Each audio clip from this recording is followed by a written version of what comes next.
Hi, this is Alex from devstories.eu. Async, Episode 7 of 20. Sometimes the secret to keeping your network server responsive is telling your heaviest tasks to go to sleep for exactly 0 seconds. If a function never pauses, your entire application stops listening to the outside world. To fix this, you use yielding control with sleep.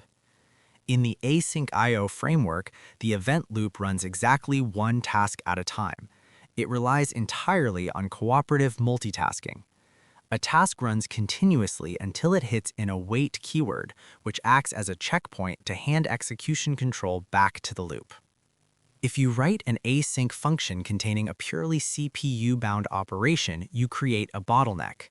Think of parsing a massive JSON payload or transforming thousands of strings. There are no natural await points in a standard data processing loop. Because the task never yields, the event loop remains blocked. Any incoming network requests, database replies, or health checks just sit in a queue, starving while they wait for your loop to finish. The native way to solve this is to manually hand control back to the event loop. You do this using a specific idiom, awaiting asyncio.sleep with an argument of 0.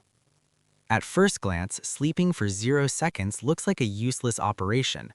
Why ask the system to wait for no time at all? Here is the key insight. A 0-second sleep is not about the passage of time. It is an explicit signal to the event loop. When you await a sleep of 0, your current coroutine is immediately suspended. The event loop takes over, places your suspended task at the back of the runnable queue, and checks if any other scheduled tasks are ready to execute. If a background network handler is waiting to acknowledge an incoming connection, it gets its turn. Once the other tasks hit their own await points or finish, your original task makes its way back to the front of the queue and resumes right where it left off. Let us apply this to a concrete scenario. You're writing an async function to process millions of records from a JSON file. If you run a while loop straight through, your server appears dead. Instead, you introduce a counter variable.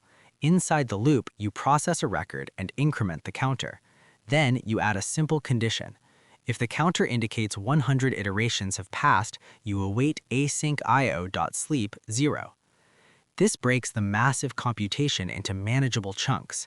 The loop processes 100 records, steps aside to let the server answer pings or accept new data, and then resumes parsing the next 100. The number of iterations between yields is a parameter you must tune. Yielding on every single iteration adds too much overhead, because suspending and resuming a coroutine has a small computational cost. Yielding every 10,000 iterations might still block the event loop for too long. 100 is a reasonable starting point to keep the loop breathing. Forcing a 0-second sleep is the simplest way to keep your application cooperative, ensuring that a single heavy loop never starves the rest of your system.